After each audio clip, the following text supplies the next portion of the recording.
नवनवीन गोष्टी शिकण्याची आणि समजून घेण्याची आवड असणाऱ्या सर्वांचं आजच्या या ज्ञानसफरीमध्ये खूप स्वागत आहे. हां. आजच्या या सखोल विश्लेषणामध्ये आपण एका अशा साहित्यात डोकावणार आहोत ज्याने खऱ्या अर्थाने मला विचार करायला भाग पाडले. विषय असा आहे ज्याने मानवी इतिहासाला आकार दिला, भव्य साम्राज्य उभी केली आणि आणि तितकीच मातीतही मिळवली. हो, अगदी बरोबर. तो विषय म्हणजे युद्ध आणि योद्धे. आजच्या या चर्चेचा मुख्य आधार प्राध्यापक सुभाष जगताप यांच्या वॉर अँड वॉरियर या अत्यंत अभ्यासपूर्ण नोंदी आणि त्यांचेच great warriors of the world या पुस्तकातील संदर्भ आहेत. आणि हे दोन्ही स्रोत अतिशय सखोल आहेत. हो, आणि या स्रोतांसोबतच सुरुवातीला एका चित्राचा संदर्भ दिलाय. 2 एकमेकांवर आदळणाऱ्या तलवारी, म्हणजे ते क्रॉस स्वॉर्ड्स असतात ना, ते चित्र. ते पाहिल्या क्षणीच युद्धाचा तो भयंकर संघर्ष, ती आक्रमकता डोळ्यांसमोर उभी राहते. नक्कीच. ते प्रतीकच आहे विनाशाचं आणि संघर्षाचं. अगदी. आणि आजच्या या सखोल विश्लेषणाचं मुख्य ध्येय हेच आहे की युद्धामागील नेमकी कारणं कोणती असतात, या युद्धांनी आजवर जगाचं किती आणि कसं नुकसान केलं आहे, आणि त्याचबरोबर इतिहासातील काही महान योद्धे आणि त्यांच्या युद्धनीती नेमक्या कशा होत्या हे समजून घेणं. ठीक आहे, आपण हे उलगडून पाहूया. या नोंदींमध्ये युद्धाची जी व्याख्या दिली आहे ती वाचून खरं तर मला थोडा धक्काच बसला. आपण नेहमी विचार करतो की युद्ध म्हणजे देशासाठी प्राणांची आहुती देणं. बरोबर. आपण त्याला थोडा रोमॅन्टिसाइज करतो. हो, पण या नोंदी स्पष्ट करतात की युद्धाचं मूळ उद्देश केवळ स्वतःच्या देशासाठी मरणं हा नसून शत्रूला संपवणं, त्याला मरण पत्करायला लावणं असतो. हा दृष्टिकोन युद्धाकडे पाहण्याचा आपला तो रोमॅन्टिक चष्मा पूर्णपणे उतरवतो. आणि युद्धाकडे पाहण्याचा हा अतिशय वास्तववादी आणि कठोर दृष्टिकोन आहे. आपण जेव्हा या स्रोतांचं वाचन करतो तेव्हा युद्धामागील मानसशास्त्रीय आणि सामाजिक कारणं अत्यंत स्पष्टपणे समोर येतात. शांत आणि विश्लेषणात्मक पातळीवर विचार केला तर युद्ध अचानक कधीच होत नाही. ती एक प्रदीर्घ प्रक्रिया असते. म्हणजे ते रातोरात ठरवून होत नाही. अजिबात नाही. जेव्हा एखाद्या समूहाची किंवा राष्ट्राची ओळख दुखावली जाते, जेव्हा समाजात अन्याय वाढतो आणि सर्वात महत्त्वाचं म्हणजे जेव्हा लोभ आणि स्वार्थ सर्वोच्च पातळीवर पोहोचतात, तेव्हा युद्ध अटळ होतं. हा मानवी स्वभावाचा एक अतिशय गडद भाग आहे. पण याच नोंदींमध्ये एक वेगळा पैलूही मांडला आहे. भगवान श्रीकृष्णाच्या एका अतिशय महत्त्वाच्या विधानाचा संदर्भ इथे दिला आहे. त्यांच्या मते चांगल्याचे रक्षण करण्यासाठी, वाईटाचा नाश करण्यासाठी आणि धर्माची म्हणजेच नैतिकतेची पुनर्स्थापना करण्यासाठी युद्ध आवश्यक बनतं. म्हणजे युद्ध हे नेहमीच केवळ लोभापायी होत नाही. हो, कधीकधी ते मूल्यांच्या रक्षणासाठी आवश्यक असलेला एक कठोर मार्ग बनतो. हे वाचताना एक ओळ विशेष लक्ष भेदून घेते. जर रागाचं रूपांतर करुणेत झाले तर युद्ध कधीच होणार नाही. पण दुर्दैवाने मानवी इतिहासात तसं क्वचितच घडलं आहे.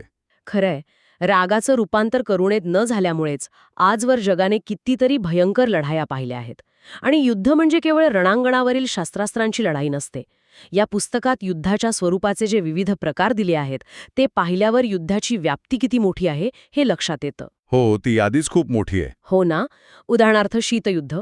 यात थेट लष्करी कारवाई होत नाही, तरीही 2 देशांमध्ये प्रचंड तणाव असतो.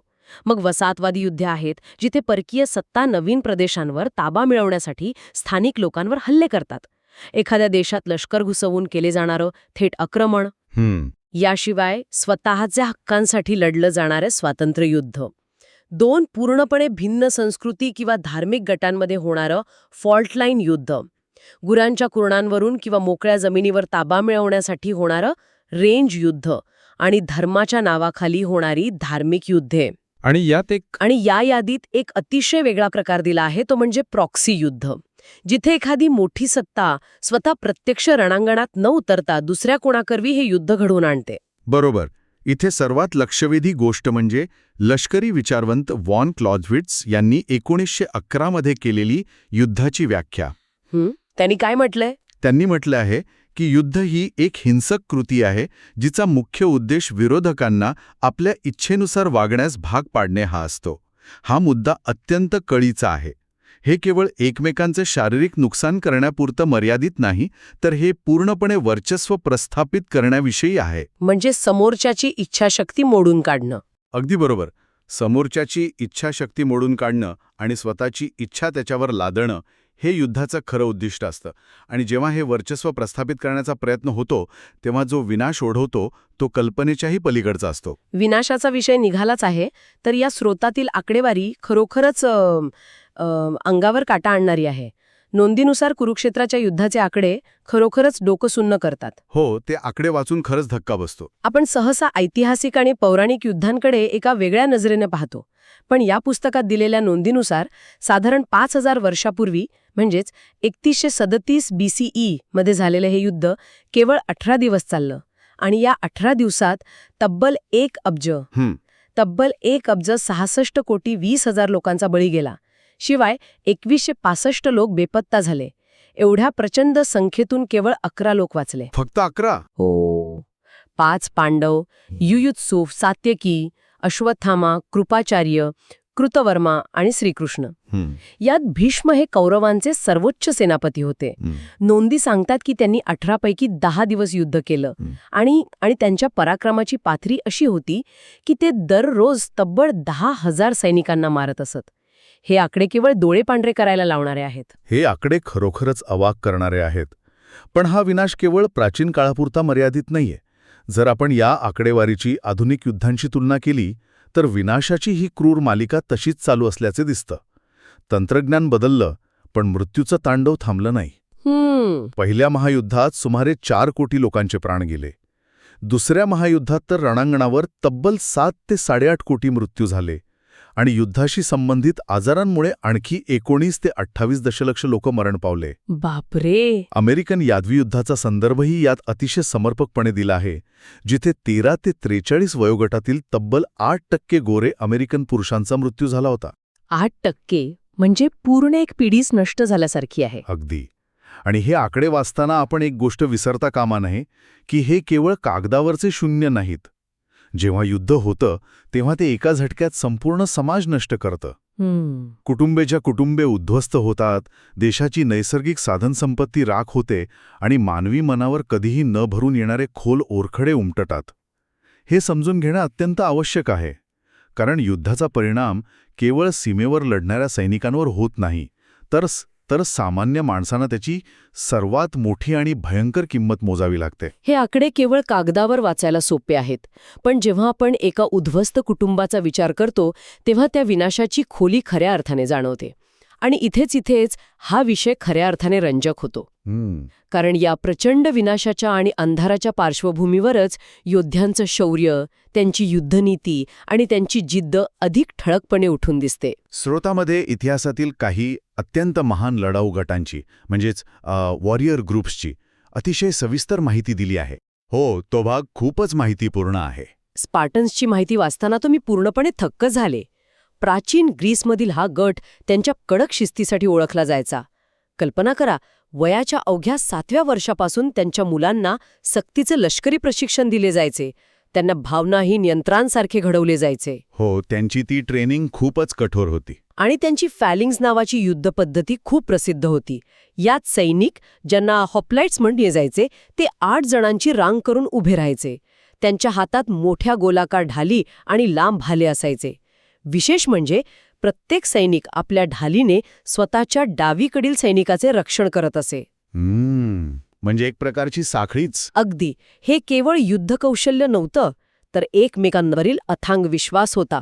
जर रांगेतील एकानेही भीतीपोटी ढाल खाली घेतली तर संपूर्ण रांग कोसळणार. आणि आश्चर्याची गोष्ट म्हणजे हे सैनिक यासाठी कोणताही पगार घेत नसत आणि स्वतःची शस्त्रे स्वतःच विकत घेत असत. स्पार्टन्सची ती शिस्त जमिनीवरची होती आणि ते भक्कमपणे एका जागी उभे राहून लढण्यात पटाईत होते. पण जर आपण भौगोलिक परिस्थिती आणि वेगाचा विचार केला तर त्यांच्या अगदी उलट पद्धती मंगोल योद्ध्यांची होती. मंगोल. मध्य आशियातील भटके पशुपालक असलेला हा गट चंगेज खानच्या नेतृत्वाखाली त्यांनी 13व्या शतकात एक अवाढव्य साम्राज्य निर्माण केलं. स्पार्टन्ससारखी भारी भरकम चिलकते घालून जमिनीवर पाय रोवून लढण्यापेक्षा मंगोलांची रणनीती पूर्णपणे वेगळी होती. म्हणजे ते जास्त वेगवान होते. हो, ते घोडदौडीत अत्यंत निपुण होते. घोड्यावर बसून अतिशय वेगाने हालचाली करणं, शत्रूला चकवा देणं, ज्याला आपण आउट मनोवर करणं म्हणतो, आणि अचानक हल्ला करणं यात त्यांचा हातखंडा होता. स्पार्टनची ताकद त्यांच्या स्थिरतेत होती, तर मंगोलांची ताकद त्यांच्या अफाट वेगात होती. याच वेगामुळे ते एका खंडातून दुसऱ्या खंडात धडका मारू शकले. दोन वेगवेगळ्या संस्कृतींमधल्या युद्धनीतीचा हा फरक खरोखरच अभ्यासण्यासारखा आहे. आणि याच यादीत पुढे जपानचे सामुराई योद्धे येतात. 12व्या शतकापासून ते 1870च्या मेजी काळापर्यंत त्यांनी जपानवर आपला प्रचंड प्रभाव टाकला. हे डायम्यो म्हणजे जमीनदारांकडून पगार घेणारे योद्धे होते. त्यांना बुशी म्हटले जायचे. स्पार्टन्ससारखे ते विनापगारी नव्हते, पण त्यांची निष्ठा पैशापेक्षाही त्यांच्या सन्मानाच्या आचारसंहितेशी अधिक जोडलेली होती. तलवारबाजी, धनुर्विद्या आणि समोरासमोरच्या लढाईत ते तरबेज होते. आणि युरोपकडे वळलो तर 8व्या ते 11व्या शतकातील स्कॅन्डिनेव्हियन दर्यावर्दी म्हणजेच व्हायकिंग्स. मंगोल जसे घोड्यांवर स्वार होऊन जमिनीवर दहशत माजवत होते, तसे व्हायकिंग समुद्रावर राज्य करत होते. त्यांची ती जहाजं खूप प्रसिद्ध आहेत ना? हो, त्यांच्या लांब जहाजांमुळे, ज्यांना लॉंगशिप्स म्हटलं जायचं, त्यांनी संपूर्ण युरोपच्या किनारपट्ट्यांवर दहशत निर्माण केली होती. शिंगे असलेली हेल्मेट्स आणि चेनमेल चिलखत हे त्यांचं वैशिष्ट्य होतं. त्यांच्या गटांमध्ये बर्सेकर्स होते, जे युद्धाच्या वेळी एक प्रकारच्या उन्मादात जाऊन अत्यंत क्रूरपणे लढत असत. आणि विशेष म्हणजे त्यांच्यात शील्ड मेडन्स नावाच्या महिला योद्ध्याही होत्या. व्हायकिंग्सची ती समुद्रावरील आक्रमकता ऐकूनच धडकी भरते. पण दुसऱ्या बाजूला 14व्या ते 16व्या शतकातील मध्य मेक्सिकोमधील ॲझटेक संस्कृतीचे योद्धे तर त्याहूनही भयंकर होते. हो, ॲझटेक खूपच हिंस्र होते. त्यांचे ईगल आणि जॅग्वार योद्धे ते मॅक्युहिटल नावाची लाकडी आणि तीक्ष्ण दगडांची बनलेली भयंकर तलवार वापरत असत. शिवाय युद्धातील मानवी बळी देण्याच्या त्यांच्या क्रूर पद्धती आजही कुप्रसिद्ध आहेत. या सर्व जागतिक योद्ध्यांसोबतच आपल्याकडील एका अत्यंत महत्त्वाच्या लढाऊ गटाचं विश्लेषण या स्रोताने अतिशय सविस्तर केलं आहे. ते म्हणजे छत्रपती शिवाजी महाराजांचे मावळे.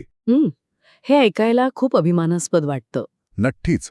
डोंगराळ भागातील हे 1,00,000 सैन्य गणिमी काव्यासाठी म्हणजेच गणिमी युद्धनीतीसाठी प्रसिद्ध होतं. ॲझटेक किंवा स्पार्टनसारखी समोरासमोर भिडण्याची मावळ्यांची रणनीती नव्हती आणि मोंगोलांसारखं मोकळं मैदानही नव्हतं. त्यांनी सह्याद्रीच्या दऱ्याखोऱ्यांचाच हत्यार म्हणून वापर केला. म्हणजे भौगोलिक परिस्थितीचा अचूक वापर. अगदी. छोट्या तुकड्यांचा वापर करून अचानक हल्ला करणं आणि शत्रूची कुमक येण्यापूर्वीच अत्यंत वेगाने माघार घेणं हे त्यांचं मुख्य सूत्र होतं. हल्ला करा आणि विखुरले जा. भौगोलिक परिस्थिती आणि बुद्धिमत्तेचा तो खरोखरच सर्वोच्च संगम होता. तर या सगळ्याचा नेमका अर्थ काय? आपण आत्तापर्यंत इतिहासातील अनेक महान योद्ध्यांचे गट पाहिले, पण इतिहास अनेकदा काही असामान्य योद्ध्यांना विसरतो. अशीच एक योद्धा म्हणजे 7व्या शतकातील अरब मुस्लिम महिला खौवलाह बिन्त अल अजवर. तिची कहाणी ऐकताना एखाद्या चित्रपटाची कथा ऐकल्यासारखं वाटतं. हो, तिची शौर्यगाथा खरोखरच थट्ट करणारी आहे. तिचा भाऊ धिरार याने तिला भाला चालवणे, तलवारबाजी आणि मार्शल आर्ट शिकवले होते. 636मधली येर्मुकच्या युद्धात तिने बायझेंटाईन साम्राज्याविरुद्ध चक्क महिलांचा एका गटाचं नेतृत्व केलं आणि मुख्य सेनापतीचा पराभव केला. आणि जर आपण हे एका व्यापक दृष्टिकोनातून पाहिलं तर खौलाचं बहुआयामी व्यक्तिमत्व समोर येतं. दमास्कस जवळील सनिता आलोकाबच्या युद्धात जेव्हा तिचा भाऊ धिरार कैद झाला, तेव्हा तिने चिलखत आणि हिरवी शाल ओढून अरेबियन योद्ध्याचा वेश धारण केला आणि एकटीने बायझेंटाईन सैन्यावर हल्ला चढवला. एकटीने? हो. तिचं कौशल्य पाहून स्वतः सेनापती खालिद बिन वलीद यांनाही सुरुवातीला ती एक महिला आहे हे ओळखता आलं नाही. आणि यातली मेक अशी आहे की अजनादेयांच्या युद्धात ती मेडिक म्हणजेच वैद्यकीय मदतनीस म्हणून काम करत होती. पण भाऊ जखमी झाल्यावर तिने त्याची शस्त्र घेतली आणि पुन्हा युद्धात उडी घेतली. तिने शुराबिल इब्न गसाना या सेनापतीची सुटका केली आणि दमास्कसमध्ये युद्धकैदी असताना स्वतःची आणि इतर महिलांची सुटकाही करून घेतली. आणि म्हणूनच तिचा हा वारसा आजही जपला गेला आहे. आज सौदी अरेबियामध्ये अनेक रस्ते आणि शाळांना तिचं नाव दिलं आहे. जॉर्डनने अरब वुमन इन हिस्ट्री या अंतर्गत तिचं तिकीट काढलं आहे. UAE मधील महिलांच्या पहिल्या लष्करी महाविद्यालयाला तिचं नाव दिलं आहे. आणि इराकमधील महिलांच्या लष्करी तुकडीलाही तिचंच नाव दिलं आहे. आजच्या या संपूर्ण विश्लेषणाचा सारांश काढायचा झाला तर एका बाजूला युद्धाने आणलेला तो भयंकर विनाश आहे, पण दुसऱ्या बाजूला याच युद्धाच्या काळोखात माणसाने दाखवलेलं असीम शौर्य आणि रणनीती आहे. स्पार्टन्सची शिस्त, मावळ्यांचा गनिमी कावा आणि खवलाचं धैर्य. यावरून एक महत्त्वाचा प्रश्न उभा राहतो, ज्याचा विचार करणं गरजेचं आहे. स्त्रोतामध्ये आपण पाहिलं की जेव्हा ओळख दुखावली जाते आणि लोभ वाढतो तेव्हा युद्ध अटळ होतं. आणि योद्धे हे शारीरिक शौर्य व शिस्तीचं प्रतीक असतात. पण भविष्याचा विचार केला, जिथे युद्धाचं स्वरूप सायबर युद्ध किंवा ड्रोन हल्ल्यांमध्ये बदलत चाललं आहे, तिथे योद्धा या शब्दाची व्याख्या काय असेल? भविष्यातील योद्ध्यांना स्पार्टन्स किंवा खवलासारख्या शारीरिक शौर्याची गरज असेल की युद्धाचं आणि योद्ध्याचं स्वरूप पूर्णपणे अदृश्य आणि तांत्रिक बनेल? हा खरोखरच कुतूहल निर्माण करणारा प्रश्न आहे. तंत्रज्ञानाच्या युगात शौर्याची व्याख्या कशी बदलेल हे येणारा काळच ठरवेल. हा विचार जे लोक ऐकत आहेत त्यांच्यासाठी आपण शोध घेण्यासाठी सोडून देऊया. आजच्या या ज्ञान सफरीमध्ये आपण युद्धाचा इतिहास आणि योद्ध्यांचं शौर्य अतिशय सखोलपणे समजून घेतलं. या ज्ञान सफरीचा निरोप घेण्याची वेळ आली आहे. नवनवीन गोष्टी शोधत रहा, शिकत रहा आणि विचार करत रहा.